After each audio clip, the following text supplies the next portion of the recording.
Good morning. Thank you for inviting me to give this talk for Society of Thoracic Radiology core curriculum. I'm honored to give this talk. Thank you. And I'm going to talk about occupational lung disease. Before we start discussing imaging features of occupational lung disease, we need to understand why it is important to learn about this. Over a period of time, if you see from 1970 to mid or late 90s, you can see that the incidence of progressive massive fibrosis fell substantially.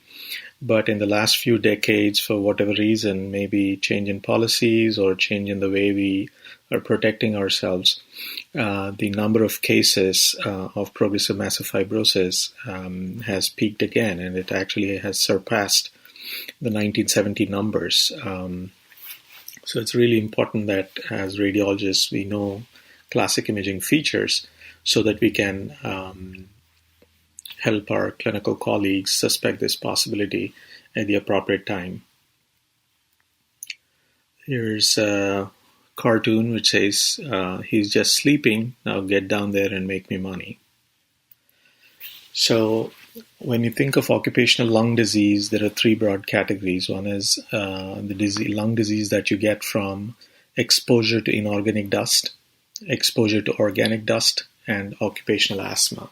Occupational asthma is nothing but asthma where your airways are reacting and probably constricting to an external stimulus, and generally that substance is not getting deposited in the lung and the lung is not making any permanent changes within itself.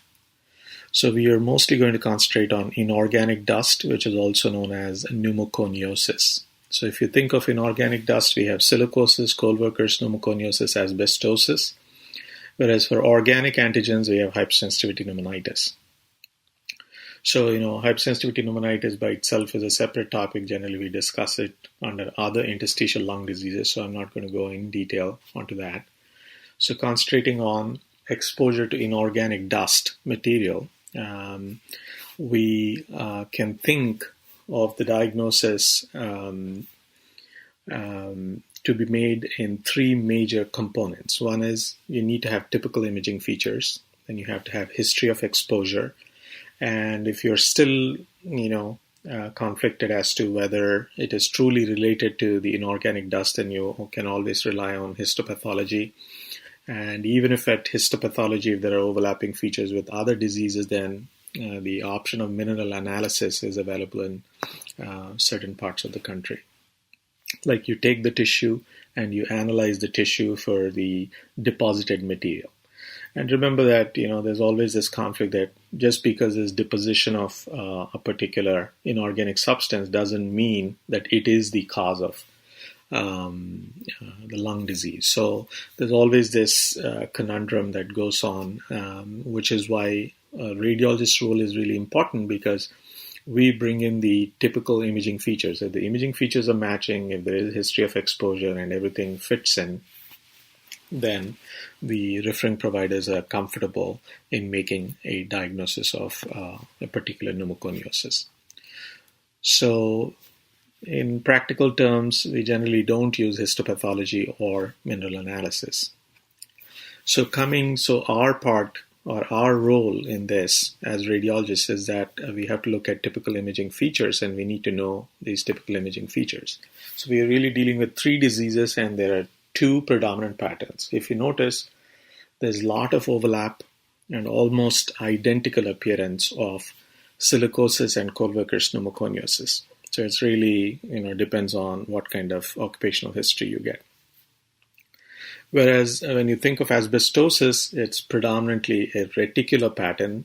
It is a lower lung predominant pattern. Whereas coal-workers pneumoconiosis and silicosis tends to be a nodular pattern, and most of the times tends to be an upper lung predominant process. So we'll start by discussing the nodular pattern. In order to understand the nodular pattern, you need to understand the nodular distribution. In various diseases, the nodules are distributed in certain fashion.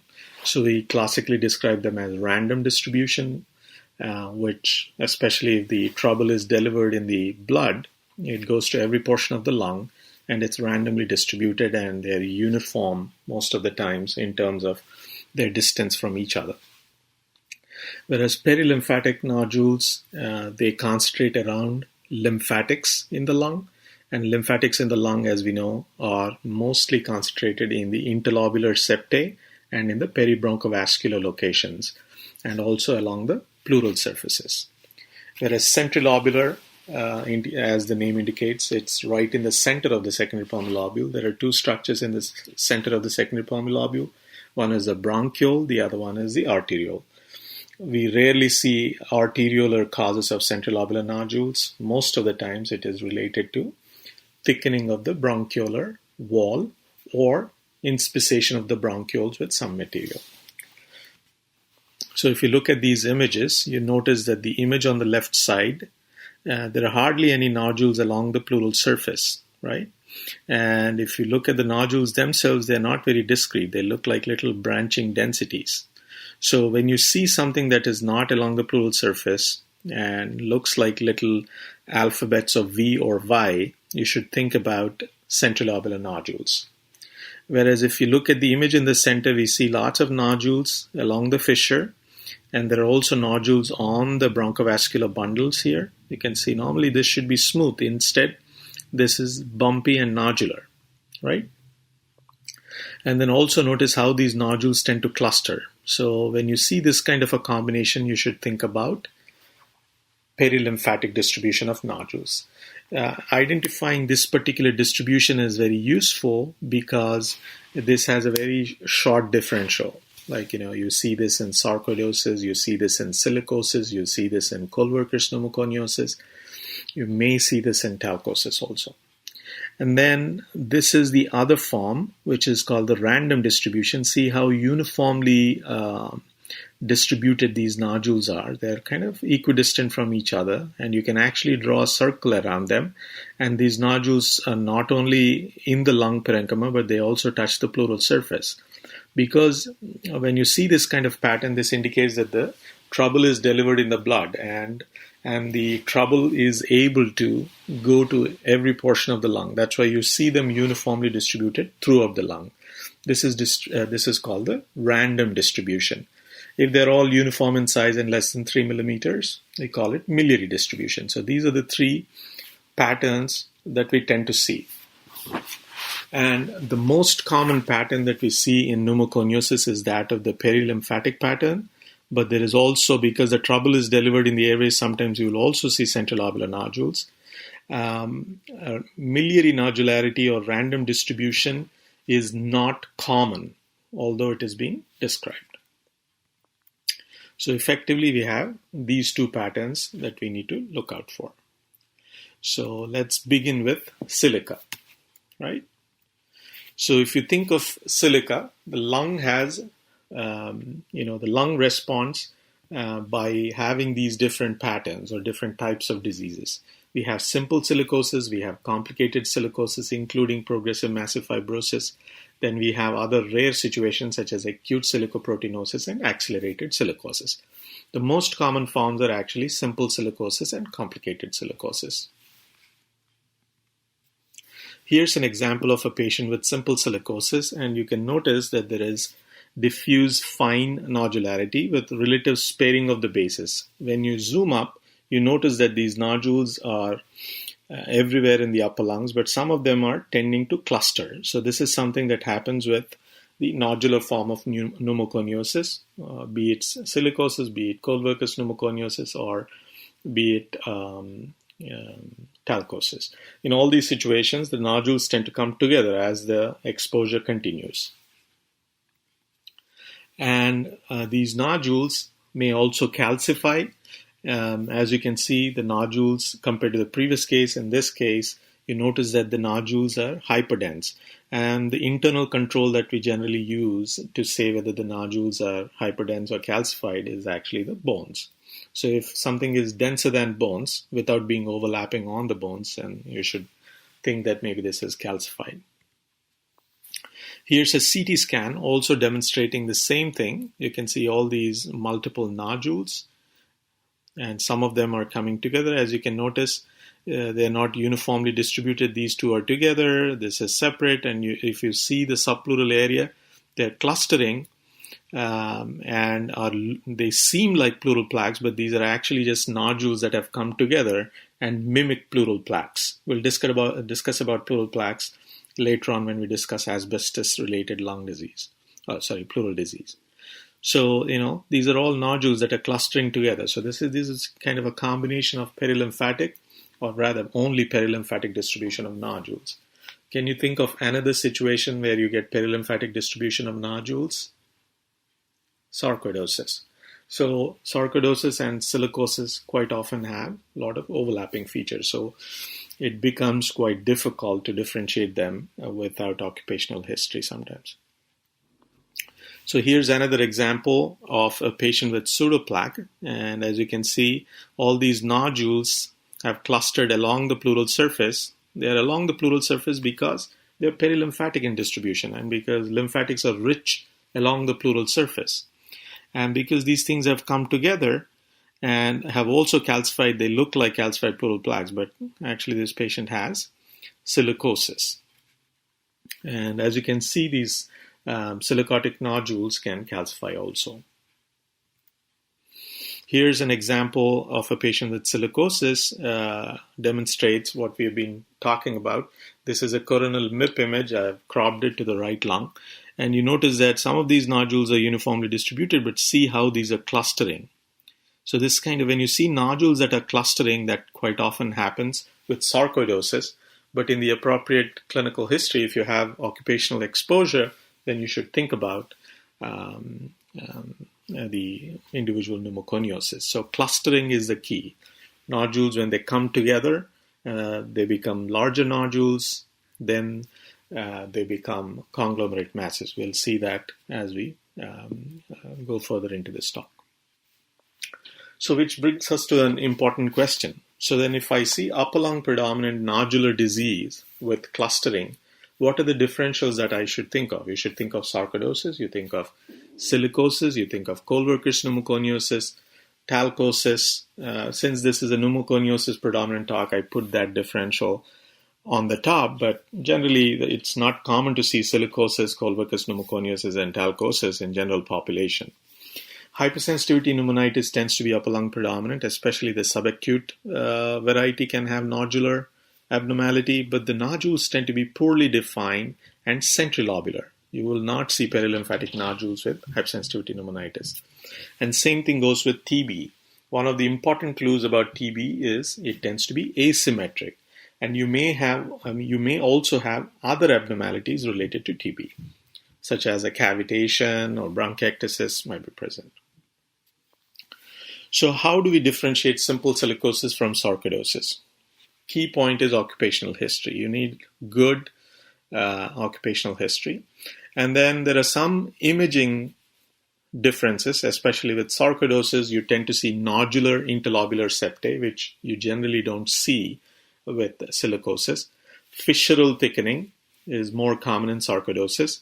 And then simple silicosis generally doesn't cause reticular opacities, meaning there are no crisscrossing lines, but sarcoidosis in its atypical form can sometimes give you fibrotic appearance or the reticular abnormality.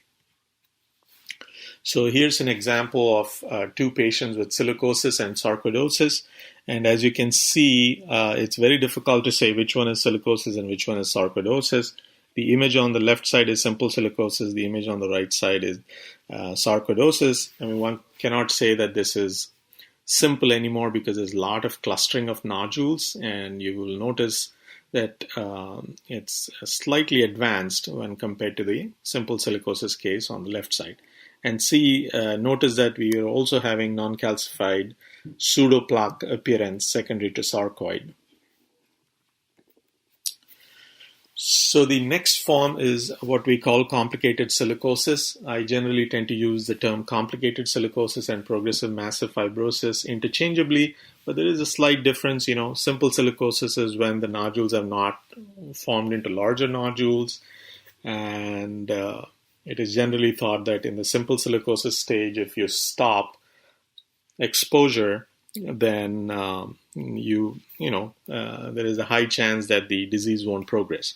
Whereas once the nodules start clustering, or once it reaches the progressive massive fibrosis stage, even if you stop exposure, the disease might still progress.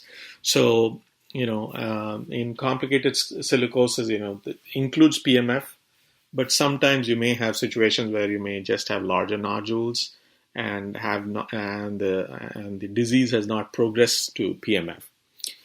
For practical purposes, we see very few cases. So when you see lots of clustering, or when you see large masses more centrally, we generally tend to use the term PMF and complicated silicosis interchangeably. So let's see some examples of complicated silicosis. Before that, I want to show this graphic illustration of the distribution of nodules at secondary pulmonary lobule level. So if this is a secondary pulmonary lobule, just to orient you, this is the pre-terminal bronchiole. The green structures are the lymphatic structures, and wherever the lymphatic structures are, we generally tend to see perilymphatic nodules. So within the secondary pulmonary lobule, there are no lymphatics, which means that the nodules generally cluster in the interlobular septal region. And as the disease progresses, they tend to cluster. As you can see, they tend to cluster here. And this clustering is unique for silicosis, sarcoidosis, and colloquial pneumoconiosis. And this is another graphic illustration showing as the nodules cluster and form bigger masses, they migrate towards the hila, and they usually concentrate in the posterior portions of the upper lobes. So it shows, and then they increase in size. And also notice that as these conglomerate masses are formed, the surrounding profusion of small nodules goes down. So here's an example of a patient with silicosis. As you can see, there are lots of nodules, but there's also a lot of clustering of nodules and an attempt to form large masses. And as the disease progresses, you can see that the background small nodules have gone down, but these bigger masses have now formed. And some people think that silicosis forms large masses more peripherally, whereas sarcoidosis forms it more peribronchially. And this is another advanced case where we see these really large conglomerate masses.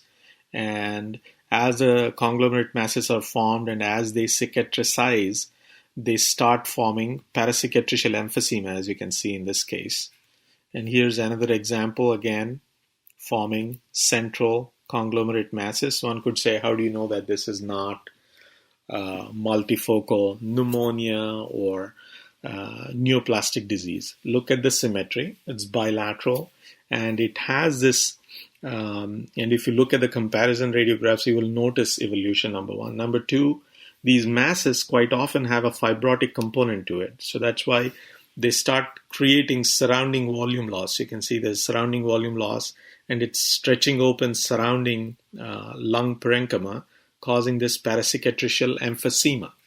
Here's another advanced case also showing the emphysema really well. So, and then see, this mass is causing so much of traction here that it is causing medial tenting of the diaphragm, excuse me, secondary to traction on the inferior accessory fissure. So see how these masses have migrated towards the hila. And then in the previous locations of these masses, now we have these areas of paracicatricial emphysema. Excuse me. So at CT, again, notice how these favor the posterior portions of the upper lobes. And there are also a few calcified lymph nodes that you can see here. So these are the conglomerate masses on both sides, and these are the calcified lymph nodes. And on the soft tissue window, again, we see these large conglomerate masses bilaterally, and also notice calcification within these conglomerate masses, which happens more often with silicosis or pneumoconiotic conglomerate masses than with sarcoidosis. In sarcoidosis, you can get calcified lymph nodes, but the conglomerate masses rarely calcify. Here's another example also showing calcification within the conglomerate masses. And here's a side-by-side comparison of conglomerate masses in a patient with silicosis on the left side and sarcoidosis on the right side. You can notice that both of them have calcified mediastinal lymph nodes, but the conglomerate masses of sarcoidosis do not have calcification within, whereas the conglomerate masses of silicosis or complicated silicosis or progressive massive fibrosis in this case have calcification within. And the other clue is sometimes these conglomerate masses in the setting of complicated silicosis may also cavitate, which generally doesn't happen with sarcoidosis. The other aspect of silicosis is mediastinal lymph nodes. You may see quite a bit of calcified mediastinal lymphadenopathy, just like sarcoidosis. But the other unique thing that we tend to see is eggshell pattern of calcification. See how it likes to do calcification of the periphery of the lymph node.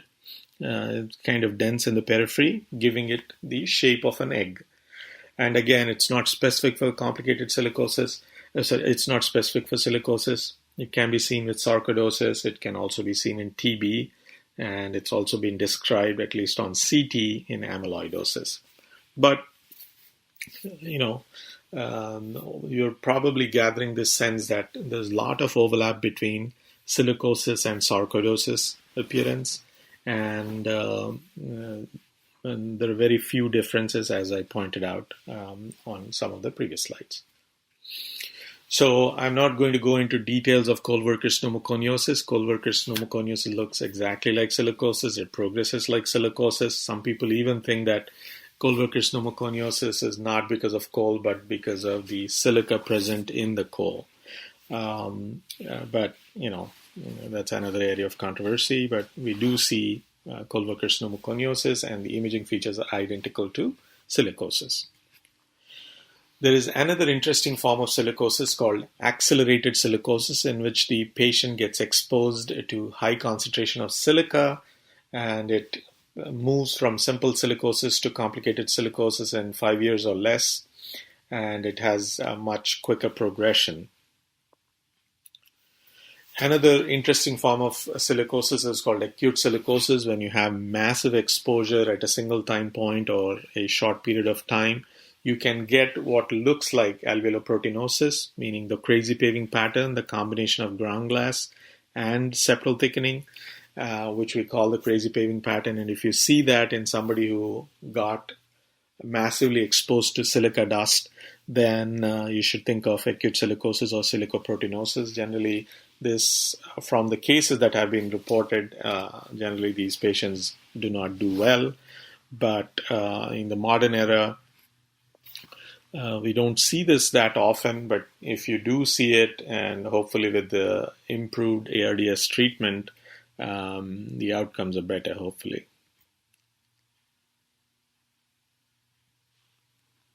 So moving on to asbestos related lung disease, and there are two forms. One is the asbestosis, the other one is asbestos related pleural disease.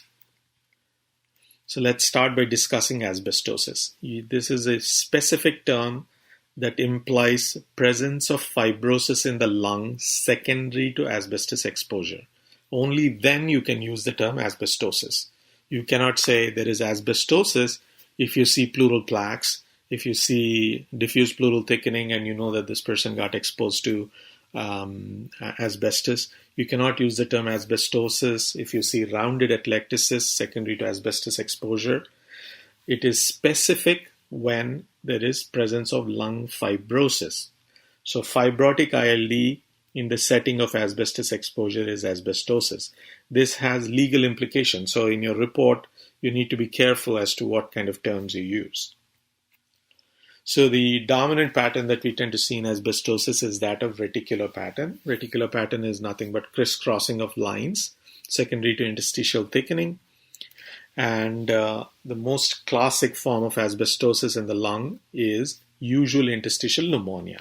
And as we know, usual interstitial pneumonia has three important components. One is the dominant pattern is reticulation, distribution is basal and peripheral, honeycombing should be present, and other features of inconsistent UIP such as dominant ground glass opacity, dominant nodules, or any other dominant consolidation should be absent. And when will you call it asbestosis then? You need to have some kind of strong clinical history or evidence of asbestos exposure, which we get by looking at the pleura. So asbestos pleural plaques are the most definitive sign of the fact that this individual had prior asbestos exposure. So if you have pleural plaques and lung fibrosis, the likelihood of asbestosis goes up. So as you can see in this patient, we have basal and peripheral predominant reticulation with a hint of honeycombing here. And we also see calcified pleural plaques along the diaphragmatic pleura. So this combination is good to say that this person most likely has asbestosis. Here's another example where you see asymmetric lung fibrosis, and there's a hint of honeycombing, and there are also these calcified pleural plaques along the diaphragmatic pleura and along the paraspinal pleura here. Again, sagittal image of the same patient shows mild peripheral, or rather posterior and peripheral reticulation, and you can see the presence of calcified pleural plaques along the anterior chest wall here. And typically the pleural plaques favor 4th through 6th intercostal spaces and the diaphragmatic pleura. They typically spare the lung epices and the costophrenic angles. So if you see pleural thickening in the costophrenic angle, it is unlikely to be from pleural plaques.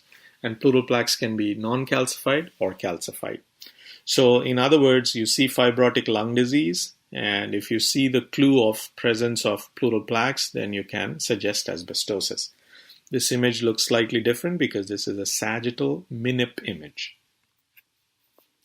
So then how do we differentiate asbestosis from IPF? Generally, both of them are causes of UIP, so it's difficult without the evidence of asbestos exposure. As you can see, there is a hint of asbestos exposure in the form of calcified pleural plaques in this patient, and generally, IPF tends to have much more advanced form of disease, progresses relatively rapidly, doesn't have any asbestos-related pleural disease. But having said that, it is not absolute in terms of whether you can differentiate asbestosis from IPF if you don't have definitive features of asbestos exposure. So here's an example of a patient with IPF with UIP, and you can see the amount of disease is much more than what we generally see with asbestosis. There are some other hints. As you can see in asbestosis, we see pleural plaques. It tends to progress slowly. People have described subpleural dots and lines. I don't find it particularly useful. The other thing which is interesting is parenchymal bands. If you have associated pleural thickening, we can quite often see what are called parenchymal bands. I'll show you an example in just a few seconds. In IPF, we more often see digital clubbing. So it's a clinical finding. We see that more often with IPF than asbestosis. It tends to progress much more rapidly. You see traction bronchiectasis and honeycombing much more in IPF than in asbestosis.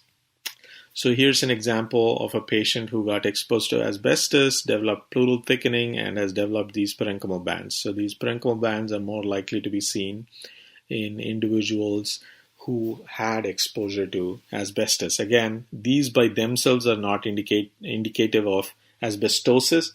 These are just clues. If you have fibrosis and you see parenchymal bands, then think about asbestos exposure.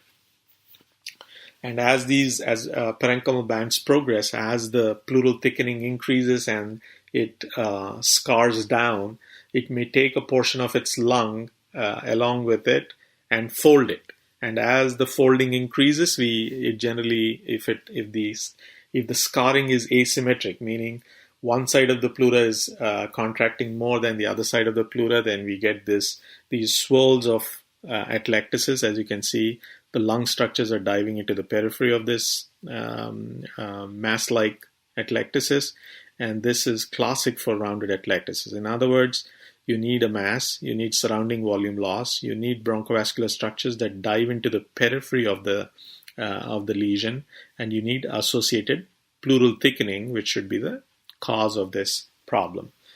Sometimes, rarely, we may see rounded atelectasis in patients who have just pleural effusion also, but as you can imagine, if once the pleural effusion is drained, that can be reversed. But in the setting of diffuse pleural thickening, generally this is a permanent finding. Here's another example of bilateral rounded atelectasis, and you can also see definitive evidence of asbestos exposure in the form of pleural plaques. So let's look at some more examples of pleural plaques, because pleural plaques are the only definitive sign of asbestos exposure on imaging, not diffuse pleural thickening, just pleural plaques. So how are pleural plaques different from diffuse pleural thickening? As the term indicates, pleural plaques are localized areas of pleural thickening which have sharp edges, and you generally tend to have shoulders, as you can see I'll show it to you on the CT scans. And on this radiograph, you can see that there is some en-face plaque. There is plaque along the mediastinal pleura, and there's also some plaque along the diaphragm here. And there is also this en-face plaque that you should not mistake for lung fibrosis, because it's kind of well circumscribed, and this is a single area of increased attenuation, so increased opacification. Here's another example again, clearly calcified pleural plaque. When it is en face, it tends to have this kind of a sharp edge on one side and blends onto the other side. Here's a more classic example of extensive calcified pleural plaques, and when these en face pleural plaques calcify, you can clearly identify them. See these areas. And as you notice, they like the 4th through 8th intercostal spaces, and also the diaphragmata, along the diaphragm, and also along the mediastinal pleura. They generally do not, they're generally not seen along the epices or the costophrenic angles. Another example demonstrating calcified pleural plaques along the diaphragms. One more example. Another example, again, here's an interesting, this kind of clearly shows the definition of a pleural plaque. It is localized pleural thickening. It can calcify. It clearly has these shoulders and sharp edges. The other thing which is not a definitive indication of asbestos exposure is presence of asbestos-related pleurisy. You can get recurrent pleural effusions if the person got exposed to asbestos previously, and there's no way of us telling whether it is from prior asbestos exposure unless if you have associated pleural plaques.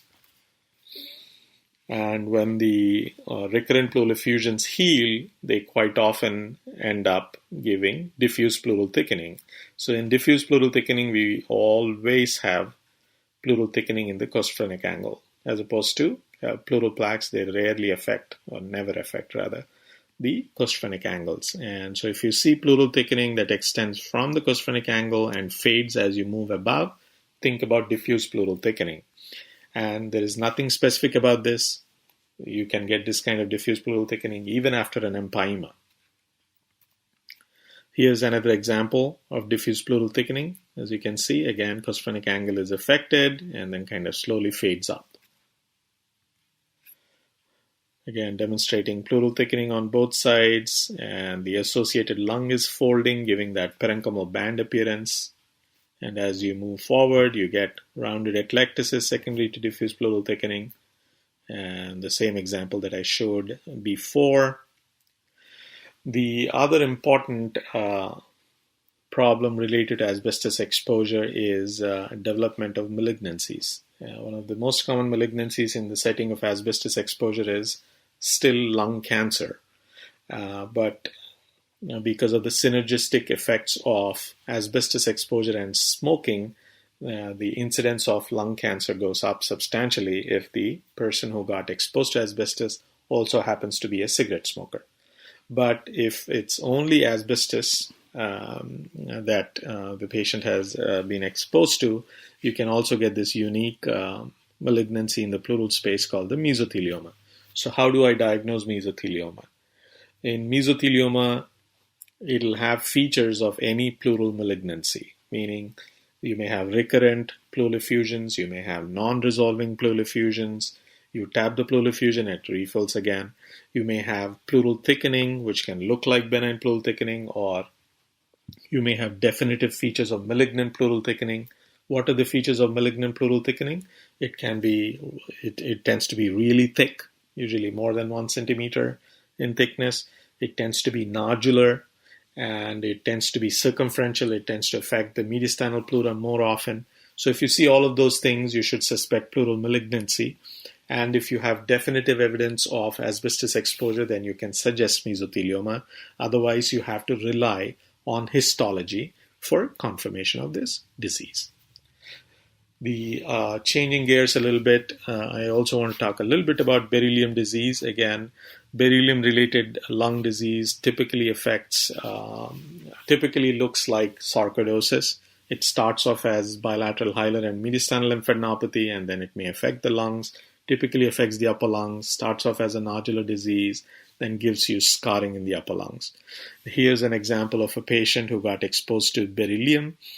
And you can see bilateral hilar lymphadenopathy and also a little bit of mediastinal widening, and see the infrahilar window is filled with soft tissue, indicating that this is enlarged lymph nodes and not enlarged centropulmonary arteries.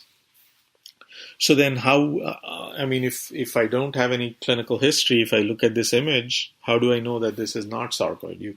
You don't know that this is not sarcoid. You have to think about all the causes of lymphadenopathy, and with the appropriate clinical history, you should suspect beryllium disease. And if further confirmation is required, they can do something called beryllium sensitization test. I think it's also called BES test, BES. So that is required because there is no other definitive sign of beryllium exposure at imaging. Another example again shows extensive lymphadenopathy. You see it in the paratracheal location, para-aortic location, and also bilateral hilar locations, as you can see here. And there's also a hint of calcification that has begun in these lymph nodes. Another example with a little bit more of calcification within the mediastinal lymph nodes. So effectively, beryllium disease looks exactly like sarcoidosis, and you have to do additional investigation if you don't have clear occupational history. With a clear combination of occupational history and classic imaging findings, one may conclude that the patient has beryllium disease, but quite often, for compensation purposes, one may have to prove further beyond doubt that it is really related to beryllium. So the key question again is, how do you differentiate beryllium disease from sarcoidosis? You can, the classic one is use occupational history, then you can test for beryllium sensitivity. Whereas in beryllium disease, you rarely see extrathoracic manifestations, which is something that you may see with sarcoidosis. So in summary, there are two major forms of pneumoconiosis. One is the nodular form, the other one is the reticular or fibrotic form.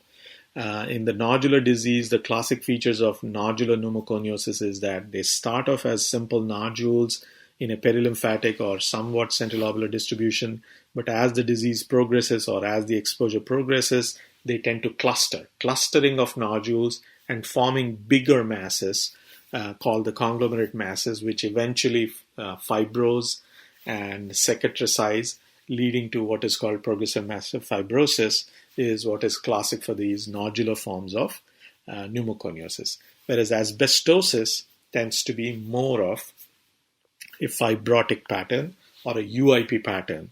And previously we have discussed how we can differentiate it from other forms of UIP. So beryllium disease looks exactly like sarcoidosis, and you have to use occupational history and additional testing to say that it is really related to beryllium.